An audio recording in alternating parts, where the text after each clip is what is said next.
देखिए, साइंस में digestive system चल रहा था और थोड़ा सा हमने डिस्कस कर लिया था कि जो पाचन वाली क्रिया है, पाचन तंत्र, उसमें वो जो क्रिया विधि है कितने चरणों में पूर्ण होती है वो हमने डिस्कस कर लिया था। तो मैं चाहती हूँ कि आप लोगों में से मुझे कोई बताए कि हाँ मैडम, हमने ये 5 क्रियाएं पूर्ण कर ली थी। तो पहली मैं बता देती हूँ अंतग्रहण की, दूसरी हाँ डाइजेशन थी, तो उसको हिंदी में भी कुछ बोलते होंगे,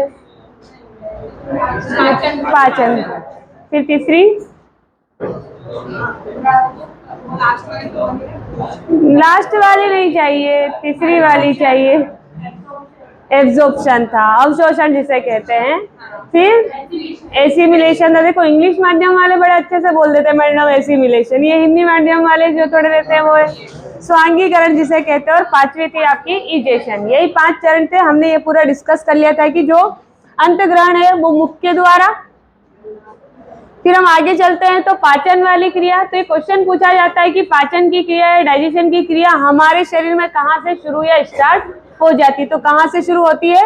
माउथ, या कहीं कहीं पर आपको मुख गुहा देखने को मिलेगी और कहीं कहीं पर बक्कल केविटी के रूप में देखने को मिलेगी। तो इंग्लिश माध्यम वालों के लिए बक्कल केविटी हो जाएगी, हिंदी माध्यम के लिए मुख गुहा हो जाएगी। फिर खाना हम यहाँ से पास आउट करवा कर स्टमक की सबसे लॉन्ग समय के लिए, लंबे समय के लिए खाना कहाँ रहता है स्टोर?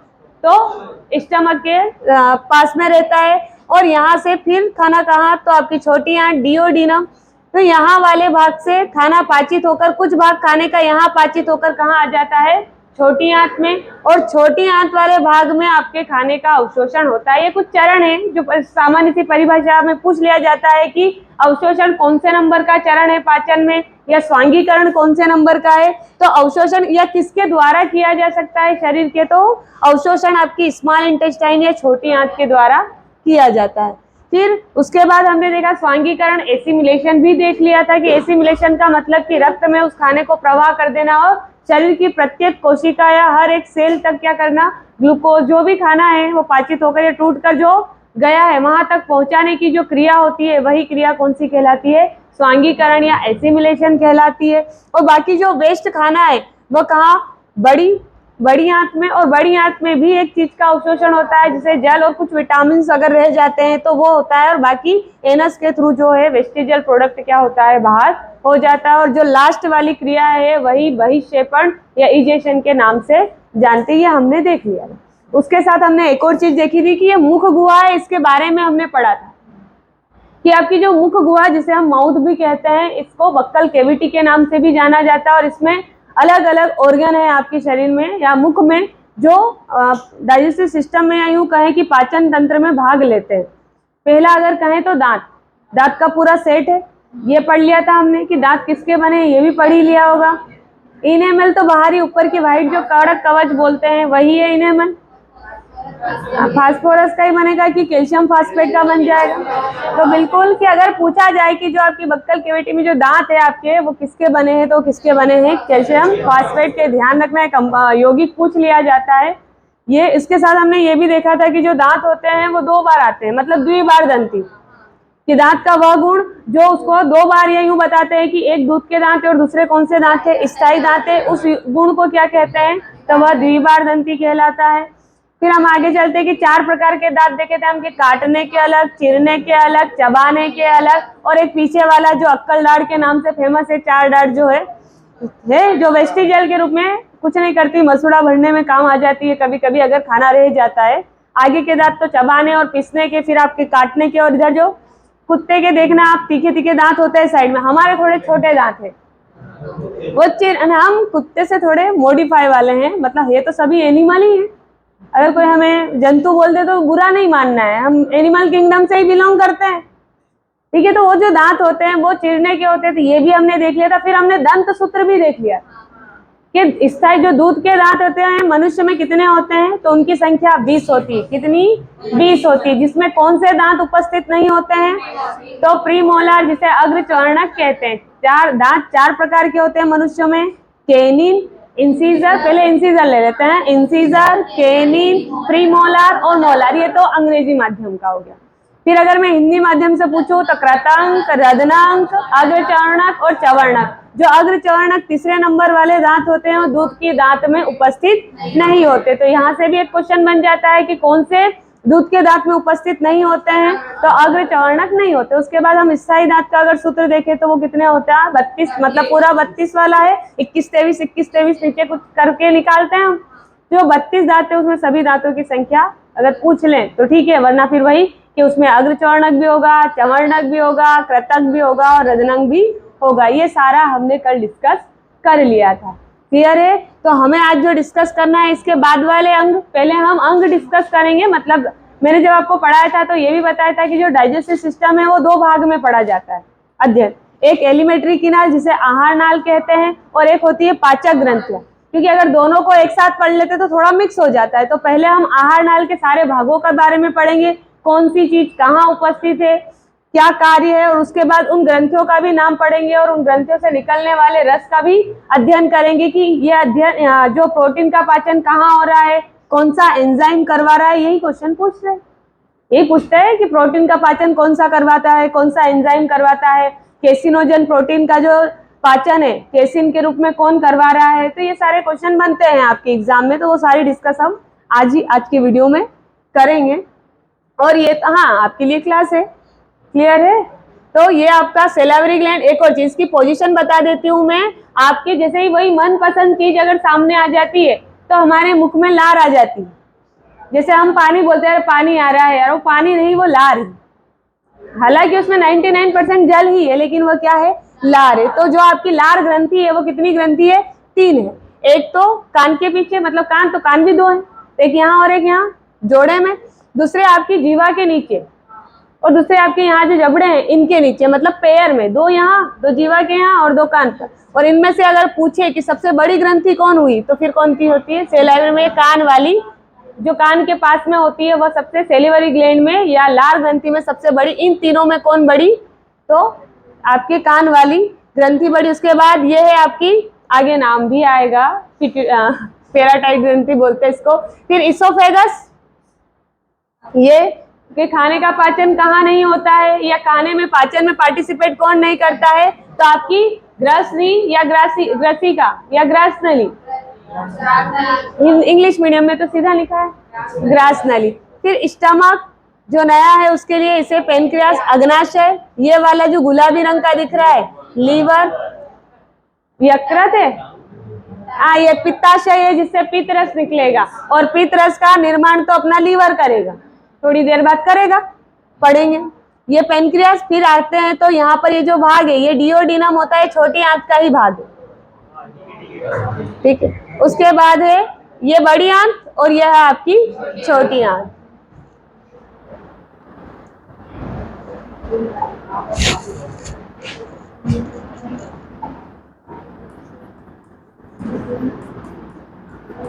कितने चरणों में पढ़ना है, 2 चरण। कौन कौन सा पढ़ना है, एक पढ़ेंगे हम आहार नाल और दूसरा पढ़ेंगे हम पाचन ग्रंथि, जिसको डाइजेस्टिव ग्लैंड भी कहेंगे। जो आहार नाल है आपकी, आहार नाल की मुख गुहा का डिस्कशन कर चुके हैं, रिवीजन भी हो गया है। फिर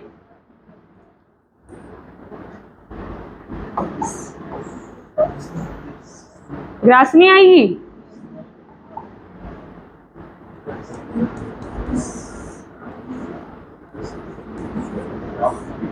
ये लिख देते हैं।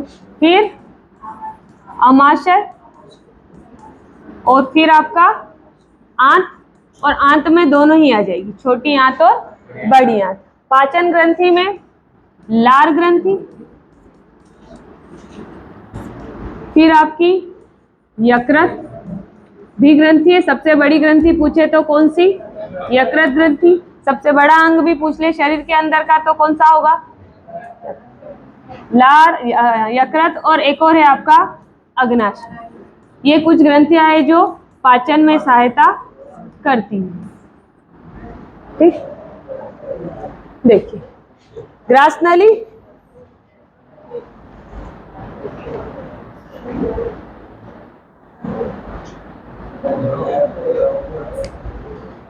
हमने उसके पहले चौथे नंबर का मतलब हमने 3 चीज और क्या पढ़ी? मुख गुहा पे कुछ पढ़ लिया।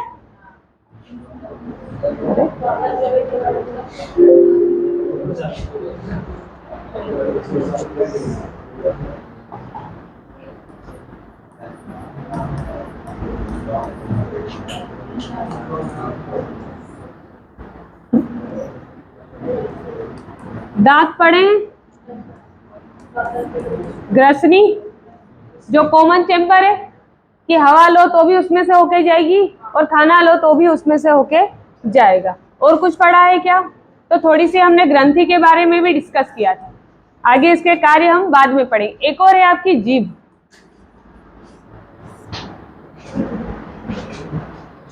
जीभ कि शरीर में टेस्ट, अगर जीभ नहीं होती तो कुछ भी खा सकते थे, टेस्ट नहीं होता, तीखा मीठा जो भी चलता, लेकिन ये जीभ ही है जो हमें खाने का टेस्ट दिलवाती है और हमारे पसंद बताती है कि हमें आज भिंडी की सब्जी पसंद है या पसंद आई है। तो वो ये पसंद आई है या है, जीभ ही है। तो टेस्ट के लिए कौन है, या उस पर जो जीभ है आपकी, मनुष्य की जो जीभ होती है उस पर कुछ स्वाद, यूं कहे कि टेस्ट बड या स्वाद कलिकाएं रहती है ना। बोला तो ऐसा ही जाता है और होती भी है टेस्ट के लिए। और सब ऐसा भी बोला जाता है कि ये वाला जो भाग है किसी और चीज के लिए डिनोट होता है। फिर इसके बाद वाले भाग पर चलते हैं, फिर थोड़ा और वाले भाग, और ये वाला भाग मतलब 1, 2, 3 और 4 प्रकार का आपको स्वाद ये बताती है। ये जो पहला ये वाला भाग है, ये कौन सा भाग? कर्ण। ये वाला भाग कौन सा?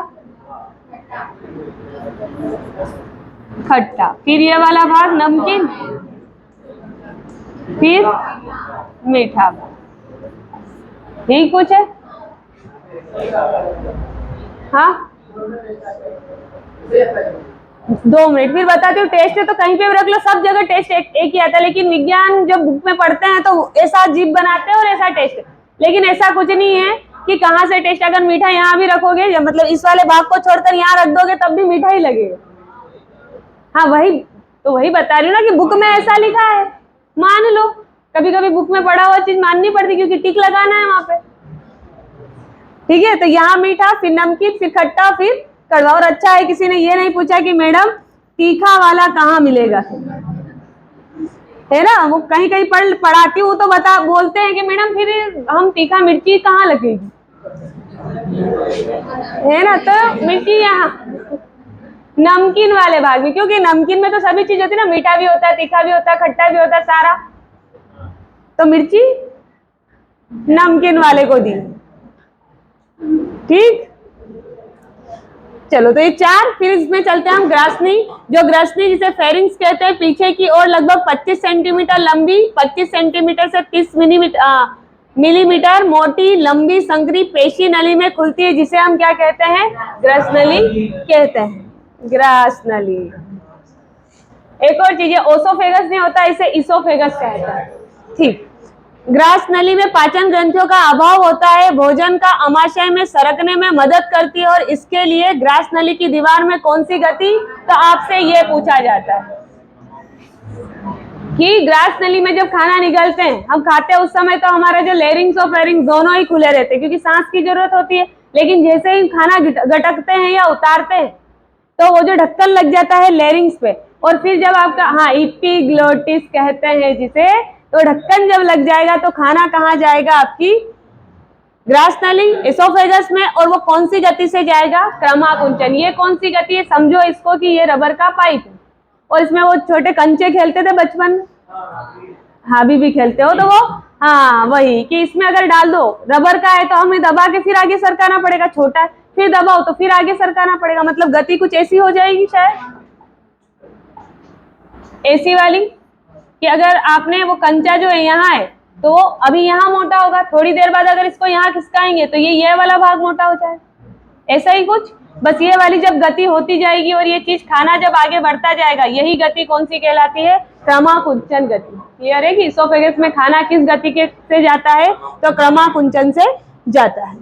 आगे चलते हैं, अमाशय की बारी। अमाशय को पढ़ लेते हैं। ये सारा जो वर्णन है, अभी हम अमाशय में पाचन नहीं पढ़ रहे, हम सिर्फ हल्का अमाशय के बारे में जान रहे हैं कि अमाशय कहाँ, ग्रास नली कहाँ, क्योंकि पाचन में हमें सारी तीनों चीजें पढ़ेंगे कि पाचन में हम आप कुछ भी खा लो, आलू खा लो, पताशे खा लो, पानी पताशे खा लो, 5 चीज ही खाते हैं, है ना। जैसे एप्पल खा लो, सेब फल खा लो, जो भी खा लो, तभी ओवरऑल आपका शरीर 5 चीजें ही एक्सेप्ट करेगा।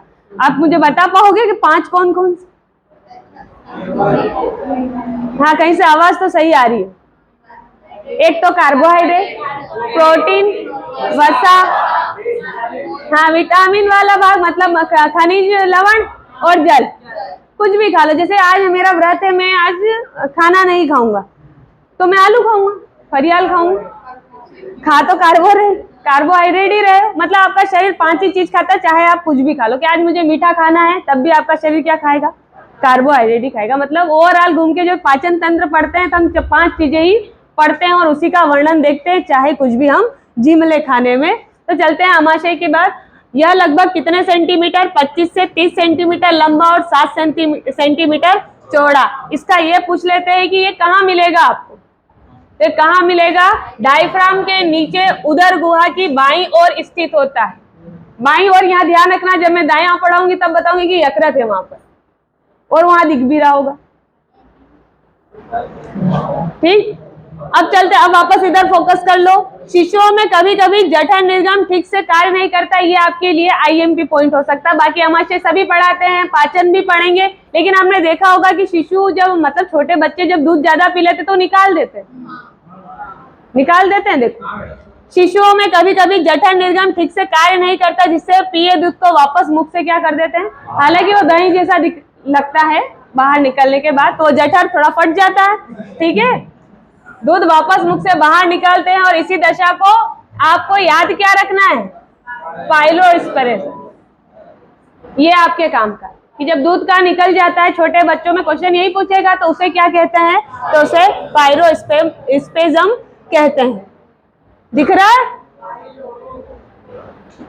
जुगाली करने वाले जंतु जैसे गाय, भैंस, बकरी, हिरण, भेड़ आदि के आमाशय को रूमिनेंट आमाशय कहते हैं। और इस आमाशय के कितने भाग? 4। रूमेन, रेटिकुलम, ओमेसम, एबोसम पाए जाते हैं। 4 ये सभी को पता है। जैसे आपने ये भी सुना होगा जुगाली करते हैं वो, तो जुगाली मतलब क्या कि वो एक बार तो खा लेते हैं, उनको लगता है कि हो सकता है मेरे साथ वाला या किसी और को बांट दे, तो फटाफट क्या कर लेते हैं, हम ऐसा सोचते हैं। और उसके बाद जब उन्हें फ्री छोड़ दे कि अब भैया तेरे खाने का इतना ही था, अब तुझे नहीं दिया जाएगा, तो बैठे बैठे आराम से क्या करते रहते हैं? चबाते। और ये भी बोला जाता है कि जो एनिमल चबाता रहता, चबाता मतलब फ्री नहीं बैठता है, वो मतलब स्वस्थ है। जब वो बंद कर देगा मतलब वो अस्वस्थ हो जाएगा। तो वो जो स्वस्थ है, अस्वस्थ है, तो वो क्या है? तो उसके जो 4 ये आमाशय है, तो इनमें खाना पहले 2 भाग में ही जाता, वापस आ जाता है। तो हम अलग से पढ़ेंगे, सिर्फ अभी आप हल्का याद रखिए, क्योंकि हम मनुष्य का आमाशय पढ़ेंगे तो फिर इसमें दिक्कत हो जाएगी कि गाय भैंस के आमाशय में दिक्कत है। पहले हम मनुष्य का पढ़ लें, फिर किसका पढ़ेंगे? रूमिनेंट का। या जुगाली करने, तो आपको हल्का याद रखना है कि जो जुगाली करते हैं उनके आमाशय कितने हैं? 4 आमाशय होते हैं। ऊंट व हिरण में ओमेसम अनुपस्थित होता है, और ऊंट में रोमेन तथा रेटिकुलम की थैली संरचना पाई जाती है, जिन्हें जल कोशिकाएं कहते हैं। ये उपापचयी जल को संग्रह रखती है। और ये सभी को पता है ऊंट वाली कहानी, कि ऊंट की कुबड़ में क्या? पानी, मतलब वसा का संचयन होता है, और उसको हार्श कंडीशन में भी वहां से जल और उसकी पूर्ति, वसा की जो आपका लिपिड है उसकी पूर्ति होती रहती है। यही है कि कुबड़ इसीलिए दी है भगवान ने उसको, ऐसा कुछ। फिर है आपकी कौन सी आंत? छोटी आंत। बड़े इंटरेस्टिंग वे में पढ़ रहे हो आप लोग।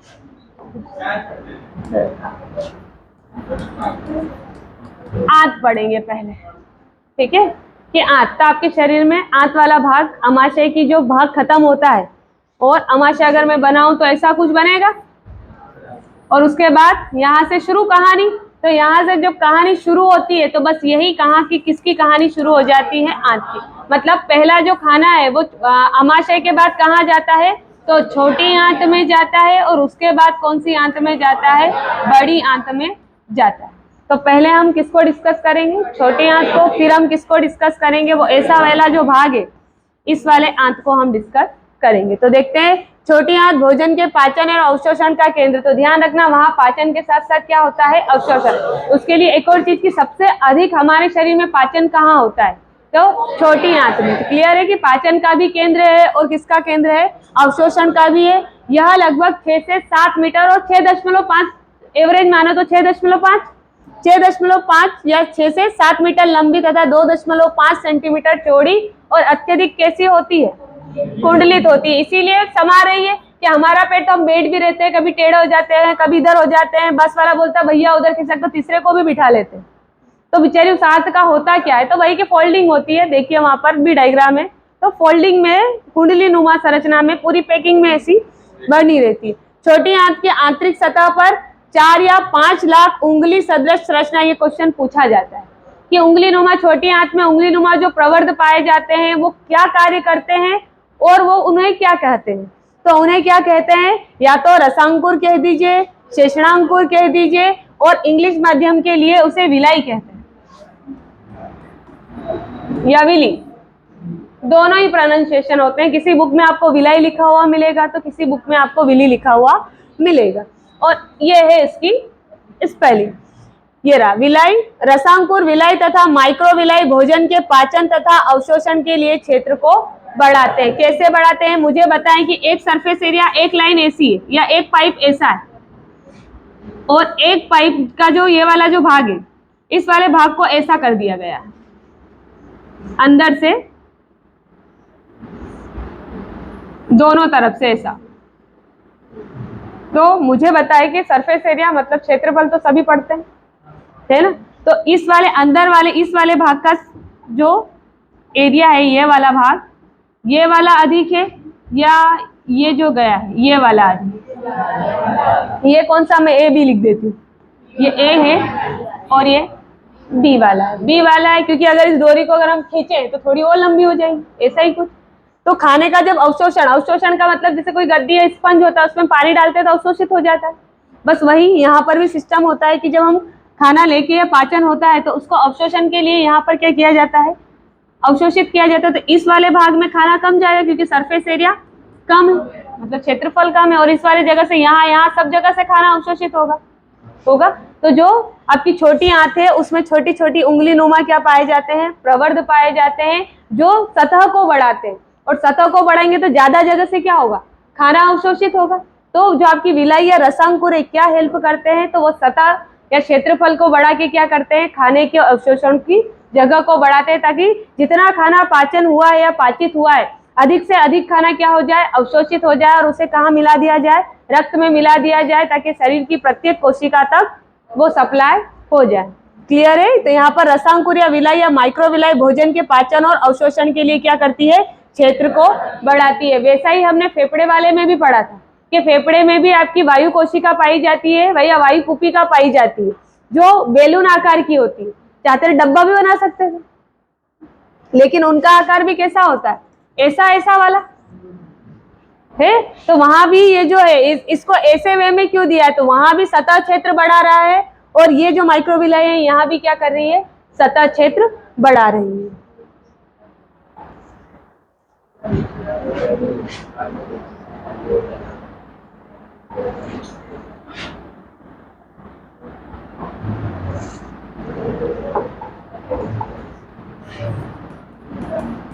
जो छोटी आंत है नाम की छोटी है, वरना वो बड़ी आंत से क्या है, लंबी या बड़ी है। लंबी बोलने में ज्यादा सही रहेगा, सॉरी मीटर है इसका। ये भी ध्यान रखिएगा कि सेंटीमीटर नहीं है, पीछे क्या लगाना है, मीटर। और 1 मीटर मतलब वो कपड़े वाली दुकान पे लंबी स्केल, वो 1 मीटर की बात। तो वही कि इतनी लंबी होती है, उसी के साथ जो छोटी आंत होती है उसके 3 भाग होते हैं। कितने भाग होते हैं, 3 भाग। पहला कौन सा है आपका, तो पहला कौन सा है, ग्रहिणी। दूसरा कौन सा है, तो दूसरा आपका मध्यांक, और उसे ही हम क्या कहेंगे, जेजुनम। फिर आपकी तीसरी है, इसे हम इलियम कहेंगे। इसको डिओडिनम भी कहते हैं, ग्रहिणी को इंग्लिश में डिओडिनम है, ये आपका जेजुनम है और इलियम है। ध्यान रखना, थोड़ा यम यम जैसी आ रही है फीलिंग। डिओडिनम, जेजुनम, इलियम, ये मामा मतलब ये कौन किसके भाग है, छोटी आंत के भाग। क्लियर है कि ग्रहिणी किसका भाग है, पहला क्वेश्चन। तो ग्रहिणी किसका भाग है, छोटी आंत का भाग है कि आमाशय से खाना जो ग्रहिणी में प्रवेश करता है वो ग्रहिणी कोई अकेले नहीं है, वह भी मतलब आपकी जो मेजरिंग है, अगर हम छोटी आंत की मेजरमेंट करेंगे तो वो कहाँ से शुरू हो जाएगी, ग्रहिणी से ही। तो यह लगभग कितने 25 सेंटीमीटर लंबी और कैसे आकार की होती है, सी आकार की नली होती है। मध्यांत जिसे हम क्या कहते हैं, जेजुनम, यह लगभग 2.5 मीटर लंबी कुंडलित नली होती है और मृत्यु के पश्चात सदैव यह जो भाग होता है ये कैसा होता है, रिक्त पाया जाता है। ये क्वेश्चन क्रिएट हो गया, खाली होता है। शेषांत्र मतलब शेष का मतलब जो बचा कुचा, और इसे ही हम क्या कहते हैं, इलियम। यह लगभग कितना 3.5 मीटर लंबी होती है जिसके शेषमक स्तर पर लीवर, ये आपसे पूछ लेता है कि लीवर पुंज की जो ग्रंथियां या लीवर पुंज की दरारें कहाँ मिलेगी, आंत ग्रंथि तो छोड़ दीजिए, पर ये जरूर याद रखिए कि लीवर पुंज किससे रिलेटेड है। तो लीवर पुंज की जो दरार है वो किससे रिलेटेड है, यूं कहें तो छोटी आंत, और अगर थोड़ा और इंटरनल पढ़े तो फिर किससे रिलेटेड है, इलियम से। और एक और ग्रंथि मिलेगी कौन सी, जिसे ब्रूनर ग्रंथियां कहते हैं। क्लियर है कि ब्रूनर ग्रंथियां कहाँ पाई जाती है, कौन से तंत्र से रिलेटेड है, तो कौन से तंत्र, पाचन तंत्र। कहाँ मिलेगी, छोटी आंत। कौन से भाग में मिलेगी, तो इलियम वाले भाग में मिलेगी। क्लियर है, पाई जाती है जिससे आंत रस निकलकर भोजन में मिलता है। तो पाचन हम अलग से पढ़ेंगे इसलिए वहां पढ़ेंगे, पर अभी आपको ये पता होना चाहिए कि छोटी आंत बड़ी है, लंबी है। पहली इसके कितने, हाँ छोटी आंत बड़ी है मतलब लंबी है। छोटी आंत का तो 1.5 मीटर ही बताऊंगी मैं, अभी बताऊंगी कि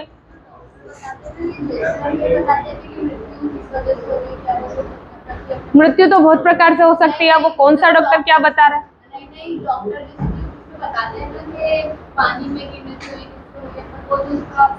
पहले लीवर को भी चेक करा जाता है। जैसे कोई जहर वगैरह कुछ खा लेते हैं तो आपके लीवर ने कितना फंक्शन किया है, वो तो वही, जैसे उसने जहर खाया है तो जहर को इनटॉक्सिक करने का काम किसका है, लीवर का है। तो लीवर ने कितना कुछ सिक्रेट किया है तो वो भी तो चेक करेंगे। तो अलग अलग भाग से बताते हैं कि फिर वो पूरा, वो तो सारे ही सर्च करेंगे और सर्च करने के बाद बताते हैं कि व्यक्ति ने क्या खाया था, लटका था या क्या करा था, कि उसके मरने के बाद लटकाया गया उसे। नहीं, वो सबको करना पड़ेगा। हाँ मुझे ही पूछ लो, मैं ही बताऊंगी। जिससे आंत रस निकलकर भोजन मिलता है, बड़ी आंत या इसे वृहद आंत्र भी कहते हैं।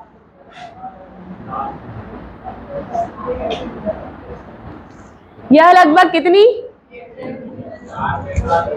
4 से 7 मीटर लंबी, नहीं बताओगे, 1.5 मीटर लंबी, ये कम पूछते हैं, ये ज्यादा पूछते हैं। तो फोकस इस पर रखिएगा थोड़ा सा। वो तो चौड़ी गांठदार होती है और इस भाग में पचे हुए शेष भोजन का अवशोषण तथा मुख्य रूप से किसका अवशोषण, जल का अवशोषण, अपचे भोजन को शरीर से बाहर निकालने का काम किसका, तो बड़ी आंत का। और अगर उसके भी पूछे कि कौन से वाले भाग से, इकट्ठा कहाँ, तो मलाशय में जिसे रेक्टम कहते हैं, और बाहर किससे, जिसे एनस कहते हैं या गुदा द्वार कहते हैं, कोई कोई अनुस भी कह देगा उसको।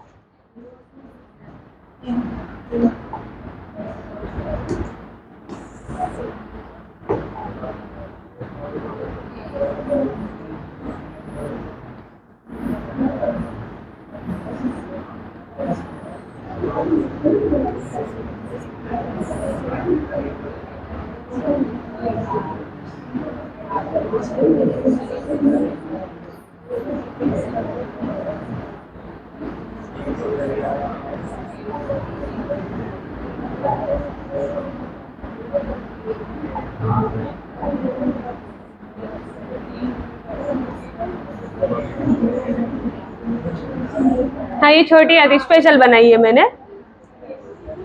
बड़ी आंत कौन सा वाला भाग, तो ये जो भाग दिख रहा है आपको, ये वाला, ये पूरी आंत कौन सी है, बड़ी आंत है। गांठदार, ये इस वाले भाग के लिए उन्होंने क्या कहा है कि वो चौड़ी तथा कैसी होती है, गांठदार होती है। दूसरा वह कौन सा भाग है जो छोटी आंत को बड़ी आंत से मिला रहा है, तो वो इलियम वाला भाग ही है जो यहाँ से क्या करता है, खाना बड़ी में जाता है। अवशोषण तो बाकी खाने का तो यहाँ से हो चुका, लेकिन जो जल है आपका उसका अवशोषण कहाँ होता है, तो उसका अवशोषण आपकी छोटी आंत में ना होकर किसमें होता है, बड़ी आंत में होता है। और जो यहाँ पर जो भाग होता है जिसे हम मलाशय कहते हैं, उसमें अर्ध ठोस या यूं कहे कि सेमी सॉलिड वाले भाग में जो अपच भोजन रहता है वो कहाँ रहता है, इस वाले भाग में होता है जिसे हम मलाशय कहते हैं। जो सिकम वाला भाग है वो यहाँ वाला भाग कहलाता है, जो कोलन है वो ये वाला भाग है जो पूरा यहाँ से यहाँ जा रहा है, और जो मलाशय है वो कहाँ वाला भाग है, ये वाला, और जो छेद वाला जो भाग है वही आपका गुदा द्वार है जिसे हम क्या कहते हैं इंग्लिश में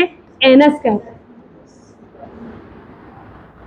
ठीक है, तो ये जो तीन भाग है, बड़ी आंत के निम्न तीन भाग है, कौन कौन सा, सिकम, कोलन और मलाशय। तो आपका सिकम यहाँ वाला भाग, फिर हम कोलन में चलते हैं और मलाशय, उसमें आपको एक छोटा सा भाग और दिख रहा होगा, ये वाला जिसे हम अपेंडिक्स कहते हैं, है ना। जब पहले मनुष्य कच्चा भोजन खाते थे तो उनको चबाने के लिए, ये सेलुलोज के पाचन के लिए किसकी आवश्यकता पड़ती थी, अपेंडिक्स की आवश्यकता पड़ती थी। लेकिन अब हम आदि मानव से पूरे मानव हो गए, हम पका हुआ भोजन खा रहे हैं तो हमें इसकी आवश्यकता थोड़ी कम है, और यही वाला भाग हमारे शरीर में अवशेषी अंग की तरह निवास करता है। कभी कभी खाना यहाँ से यहाँ सीधा ना जाकर थोड़ा छोटा भाग रह जाता है, और जिसके कारण ये फूल जाती है और बोलते हैं इसे अपेंडिक्स है। अपेंडिक्स तो ऑलरेडी है हमें, मतलब था हमारे भाग में, और खाने वाला भाग जब चला जाता है तो यहाँ पर ये फूल जाता है और वो साइड में दुखने लगता है, और दुखने लगता है तो फिर बोलते हैं इसके अपेंडिक्स को क्या कर दिया, मतलब ऑपरेशन हो गया। तो माँ की अपेंडिक्स तो सबके इसमें होता है, लेकिन वो खाने के कारण क्या हो जाता है, थोड़ा सा फूल जाता है, उसको कट कर दिया जाता है ताकि आसानी से जीवन, वैसे इसके कट जाने से भी कोई फर्क नहीं। अभी बोला अवशेषी अंग, और अवशेषी अंग का मतलब कि जिसके हमारे शरीर में कोई काम न है। क्लियर है, तो ये छोटा सा भाग इसे हम क्या कहते हैं, अपेंडिक्स कहते हैं। फिर चलते हैं हम सहायक ग्रंथि, और ये है आपकी कौन सी, लार ग्रंथि। कितनी ग्रंथियां है लार ग्रंथि, अगर पूछे तो कितनी, 2, टोटल कितनी,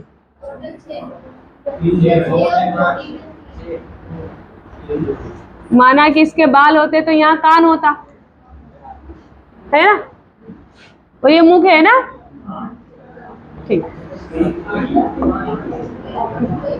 दिमाग को अभी थोड़ी देर आराम करने दो, उसको बाद में पढ़ेंगे, वो दिमाग की कहानी है, धीरे समझ आएगी। तो पहले ये पढ़ते हैं, ये वाला भाग, यहाँ पर एक ग्रंथि, फिर जो आपकी जीभ है, जीभ के यहाँ भी एक ग्रंथि, और जो जबड़ा है वहां पर भी एक ग्रंथि आपको मिलेगी। मतलब आपके पास जो लार ग्रंथि है वो कितनी है, 3 ग्रंथि है।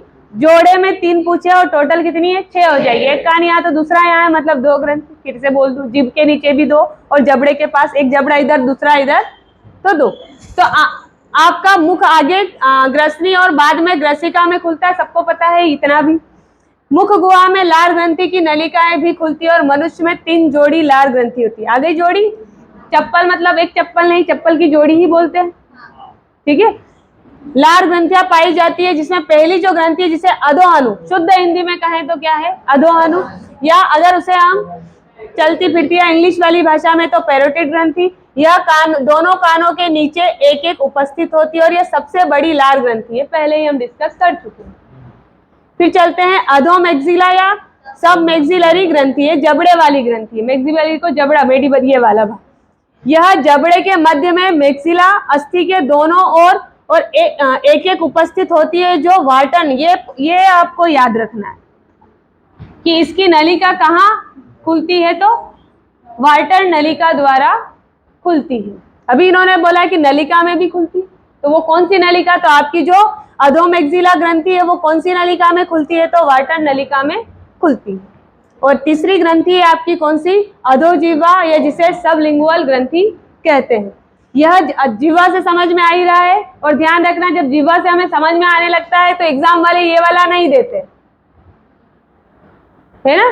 वो क्या देगा, तो वो ये देगा, जैसे कार्डियक सेल कहाँ मिलेगी, अभी बोलो हृदय कोशिका कहाँ मिलेगी, या हृदय सेल जो हृदय टिश्यू है कहाँ, तो सबको मालूम है हृदय में, लेकिन आपसे ऐसा नहीं पूछेंगे, वो कार्डियक टिश्यू पूछेगा। तो ध्यान रखिए कि जीवा नहीं पूछेंगे, वो क्या पूछेंगे, सबलिंगुअल ग्रंथि। यह जीवा के दोनों और एक एक उपस्थित होती है, और जो कहाँ खुलती है,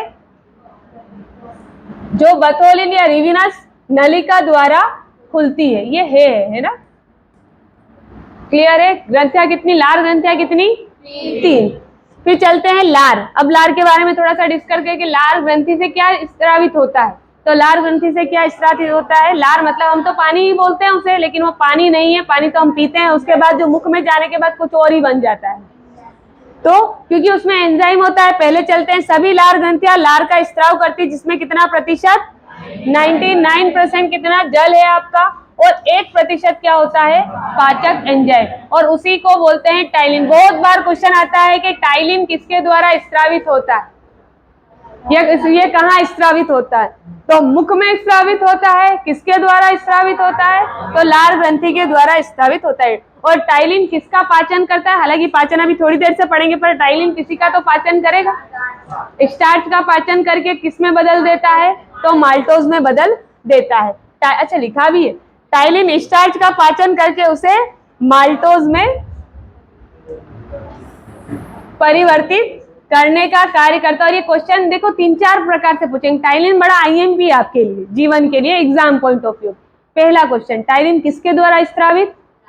लार ग्रंथि के द्वारा। लार में कितना प्रतिशत जल? मतलब 1% आपके पास टाइलिन है। टाइलिन जब स्त्रावित होता है तो वो किसका पाचन करता है? स्टार्च का। और स्टार्च नहीं दिया और कार्बोहाइड्रेट दिया हो तो क्लियर है? तो वो जरूरी नहीं है कि स्टार्च ही दे आपको, पर याद तो स्टार्च दोनों ही रखने, लेकिन कार्बोहाइड्रेट का पाचन कहाँ से ही शुरू हो जाता है? मुख से। और कौन करता है? घुमा के क्वेश्चन पूछे तो भी कौन करता है? आपका टाइलिन ही करता है। और किसमें बदलता है? तो किसमें बदलता है? माल्टोज में बदलता है। टाइलिन या एमाइलेज, अब ध्यान रखिए, टाइलिन का नाम एक और भाई है इसका, मतलब इसी का नाम है एमाइलेज। एक लाइपेज होता है, वो आगे पढ़ेंगे हम। ये क्या है? एमाइलेज। और देखिए कभी भी जब क्वेश्चन पूछेंगे तो अगर टाइलिन नहीं दिया तो एमाइलेज और लाइपेज दोनों देगा। और वहां एग्जाम का इतना प्रेशर होता है कि हम कंफ्यूज हो जाते हैं कि ये है, ये है। लाइपेज छोटा है इसलिए बाद में आएगा, ये इसका 5 शब्द का नाम, इसलिए पहले आएगा। ठीक है। लार में उपस्थित, और ये करता क्या है? श्लेष्मा भोजन के कुछ भाग को घोलकर लुब्रिकेंट स्नेक बनाता है। जैसे बिस्किट भी खाते हैं मुख में, सूखा भी खाएंगे सब गीला हो जाता है मुंह, होता है। तो वो जो लार है और चिपचिपा हो जाता है, बाहर निकाल के देख लेना एक बार, पता चलेगा कि हाँ थोड़ा सा तो चिपचिपा हो ही जाता है। जो पानी से गीले हो बाहर से, उसकी बात अलग होती है, और जो मुख में गीला करा हो उसकी बात अलग होती है। मतलब वहां पर किसका काम हो जाता है? स्नेहक का। जैसे दरवाजे वगैरह नहीं खुलते हैं, उनकी जो सॉकेट होते हैं उसमें हम तेल लगाते हैं या ग्रीस लगाते हैं। जैसे ये शटर है तो उसको ऊपर अप एंड डाउन करने के लिए साइड में हम ग्रीस लगाते हैं। तो जो ग्रीस होता है वो स्नेहक का काम करता है, ताकि इजीली ऊपर नीचे कर सके। वैसे ही खाना आसानी से नीचे जा सके, तो आसानी से जा सके उसके लिए उसमें क्या स्नेहक की तरह जो काम करवाता है, लुब्रिकेंट जिसे कहते हैं, वो कौन करवाता है? आपका श्लेष्मा ही करवाता है। और ये किसका काम है? तो ये आपके लार का काम है। और लार कहाँ से स्त्रावित हो रही है? तो लार ग्रंथि से स्त्रावित हो रही है। पहुंच गए वहां तक? आगे चलते हैं। लार का पीएच पूछा ही जाता है, हालांकि नुन्नू सा क्वेश्चन है, पर याद जरूर रखना है, क्योंकि यूरिन भी पढ़ेंगे ना, ये भी पढ़ेंगे, तो फिर वही कि यूरिन का पीएच वहां पढ़ेंगे, लार का पीएच यहाँ पढ़ेंगे, तो याद तो दोनों ही रखने। ठीक है। तो इस लार का पीएच मान कितना? अच्छा मुझे बता, ये 6.8 है, तो इसकी प्रकृति कैसी होगी? क्षारी। तो यहाँ लिख दो क्षारी।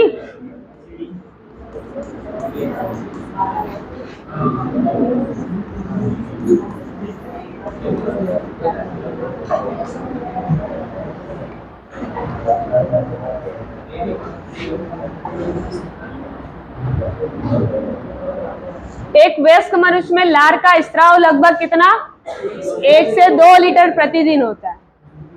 हाँ, पर अभी भी हो ही रहा है, नहीं हो रहा है? मैं नाम ले लेती हूँ किसी अच्छी चीज का, फिर वही के अब आजकल का तो ये पानीपता से, और इधर मैगी वाला पोर्शन अगर हो जाए तो शायद कभी। हाँ, ये मोमोज देखो, एक और चीज, महंगा पड़ता है ना, ठीक, इसलिए मैंने सस्ती चीज का नाम लिया कि हमारे बजट में भी है और फेवरेट भी है। चलते हैं। कितना?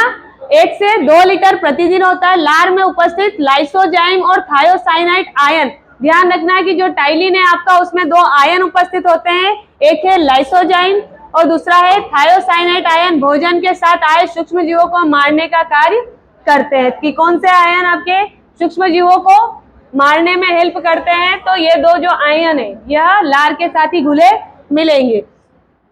एक और चीज, व्हेल मछली व मेंढक में लार ग्रंथियां नहीं पाई जाती। जब हम जीके पढ़ते हैं तो कुछ शॉर्ट्स पढ़ते हैं छोटे छोटे, ठीक, आगे चलते हैं, जो प्रीशियस है, जो भगवान ने हमें गिफ्ट के तौर पे दिया है, कि कितना भी एल्कोहल पी लो, वो भी बोलता है इसमें रीजनरेशन की कैपेसिटी इतनी कि मेरा आधा खराब भी हो जाएगा तो वापस बन जाएगा। मतलब इसकी तो बड़ी अजीब से ही माया है। और ये नहीं तो कुछ नहीं। पढ़ते हैं इसको हम, यकृत की ओर चलते हैं। हाँ, इसे जिगर भी कहते हैं। लीवर पढ़ाने से पहले एक और चीज बता देती हूँ कि जिगर क्या है ना। तो जिगर हृदय नहीं, यकृत है। कहाँ मिलेगा? तो फिर से चलते हैं,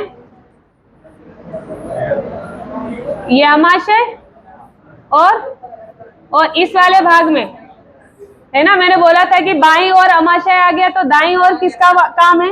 यकृत का। और ऐसा कुछ खंचा है, इसमें भाग मिलेगा, उस तरफ देख लीजिए थोड़ा, ठीक।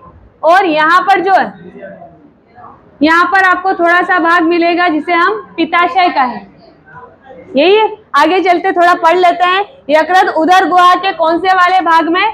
दाहिनी ओर डायफ्राम से लगा हुआ होता है। और डायफ्राम जब मैंने पढ़ा था तो ये बताया था कि ऊपर और नीचे वाले भाग को क्या करता है? डिवाइड करता है। जैसे श्वसन तंत्र है तो डायफ्राम से ऊपर वाला तंत्र क्या कहेंगे हम? श्वसन। और डायफ्राम से नीचे वाला जो भाग होता है वो पाचन तंत्र वाले अंग है उसमें।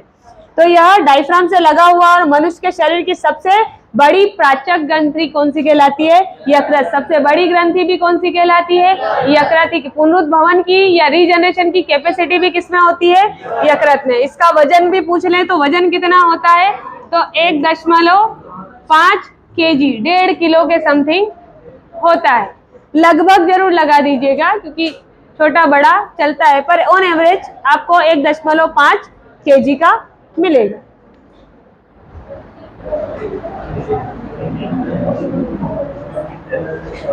हाँ, देखो यकृत का जो कार्य है, यूं कहें तो छोटे लेवल पर देखें तो 300, बड़े लेवल पर देखें तो 300 कार्य, और छोटे लेवल पे और बारीक सूक्ष्म देखें तो 500 कार्य। हाँ, छोटे लेवल पे मतलब अगर यकृत मैंने बोला प्रीशियस है, मतलब अच्छी चीज है हमारे शरीर के लिए, तो ये बहुत सारे कार्य करता है। और कितने ऑन एवरेज मतलब कितने कार्य कर सकता है? 500। थोड़ा और छोटे लेवल पे चले तो 300, और हम सिर्फ 10 भी याद रख ले तो हमारी काम बन जाता है। ठीक है, तो हम इतने ही पढ़ेंगे कि क्या क्या काम है। तो मुझे बताए अगर हम छोटे छोटे लेवल पे देखें, यकृत का तो हमने ये पढ़ लिया कि पोजीशन पढ़ ली है, कहाँ मिलेगा? तो हमारे शरीर में इस तरफ बाईं ओर तो अमाशय हो जाता है, दाईं ओर यकृत हो जाता है। यकृत में एक छोटा सा भाग होता है जिसे पित्ताशय कहते हैं, कि जब ये पित्त रस का स्त्रावण करता है तो इकट्ठा कहाँ होता है? पित्ताशय या गाल ब्लेडर में होता है। तो पहला कार्य तो पित्त रस का स्त्रावण, पाचन पढ़ रहे तो हमें पहला ही कार्य क्या पढ़ना पड़ेगा कि जो यकृत है वो किसका स्त्रावण करता है? पित्त रस का स्त्रावण करता है। आगे चलते और भी कुछ करता है क्या? तो आज ही करता है। जो अमोनिया है, जो हमारे शरीर के लिए ज्यादा टॉक्सिक होता है या विषैला होता है, तो उसे यूरिया में बदलने का कार्य भी किसका होता है? यकृत। कभी कभी हमें पीलिया हो जाता है, किसी किसी वर्णक की अधिकता के कारण होता है, तो वहां पे बिलिरुबिन और बिलिरुबिन दो वर्णक पाए जाते हैं, उनको बनाने का कार्य भी किसका होता है? यकृत का। आरबीसी मरती तो स्प्लीन में जाके, प्लीहा कब्रिस्तान आरबीसी का, लेकिन टूटने कहाँ आती है? तो टूटने कहाँ आती है? यकृत में आती है। यह इसी के साथ स्टोर हाउस का भी काम करता है, मतलब संग्राहक का भी काम करता है। किसको संग्रहित करता है? तो जो एक्स्ट्रा चीज होती है, जैसे खाने में ग्लूकोज अधिक है और हमारे शरीर को इतना नहीं चाहिए, तो उसको स्टोर के लिए भैया इधर लाके मेरे घर रख दे, तो मेरे घर रख दे मतलब ग्लूकोज का ग्लाइकोजन के रूप में भी स्टोर कहाँ हो जाता है? यकृत में। मतलब ये स्टोर हाउस का भी काम करता है। साथ में जो विटामिन, जो वसा में घुलनशील विटामिन है, जैसे कीड़ा, ये याद करते हैं।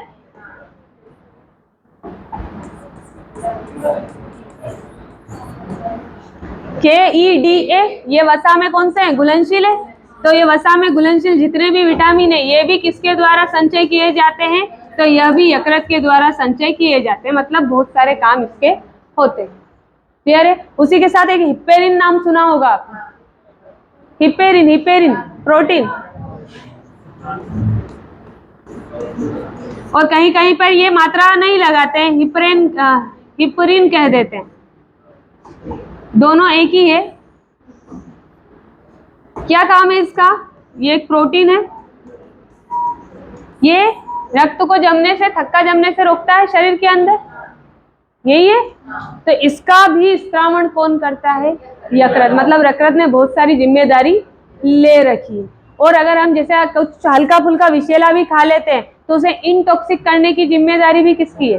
तो जब जहर हम खाते हैं कि कौन सा जहर खाया है, यकृत ने कितना काम किया है, तो सबसे पहले वहां कहाँ से पता चलता है? तो कहाँ से पता चलता है? आपके यकृत साफ से ही पता चलता है कि इस व्यक्ति ने कितने लेवल का या कितना हाई टॉक्सिक पिया है, जिसके कारण ये बच भी नहीं पाया है। और कभी कभी बोलते हैं ना कि पी लिया बच गया, हॉस्पिटल में गया इतने, मतलब उन डॉक्टर ने बचा लिया। उसका लीवर क्या था? थोड़ा सा स्ट्रॉन्ग था, इसलिए उसने क्या कर दिया? बचा दिया। लीवर कमजोर, थोड़ा सा खाओगे और क्या हो जाओगे?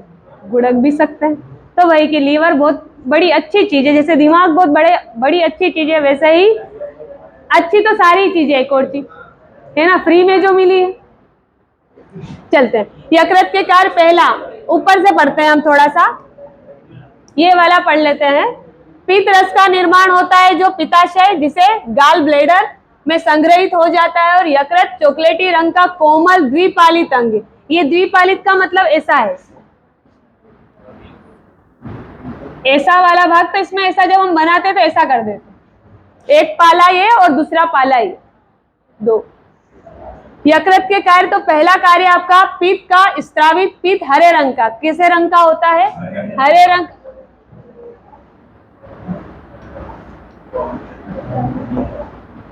हरे रंग का क्षारीय तरल होता है जिसमें पित्त लवक पित्त रंग पाए जाते हैं, जो वसा के पाचन का कार्य करता है। तो ये तो आपके लिए आईएमपी है कि वसा का पाचन कौन करता है?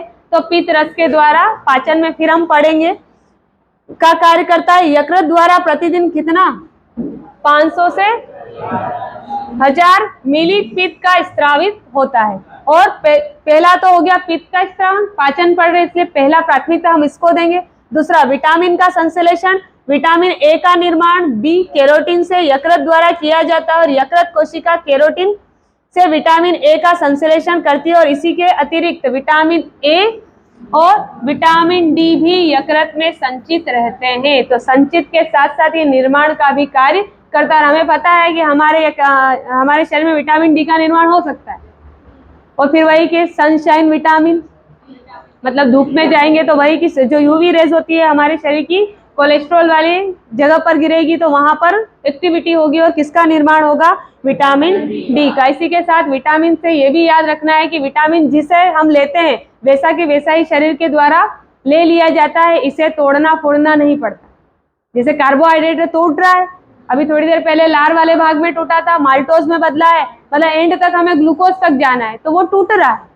लेकिन जो विटामिन या विटामिन होता है, इंग्लिश में इसे विटामिन कहते हैं, है ना, ये भी पता होगा, और हिंदी में प्रोनाउंसिएशन विटामिन ही चलता है। और विटामिन जो होता है वो सीधा की सीधा क्या होता है? हमारे शरीर के द्वारा ले लिया जाता है। नेक्स्ट हम कल की क्लास में डिस्कस करेंगे।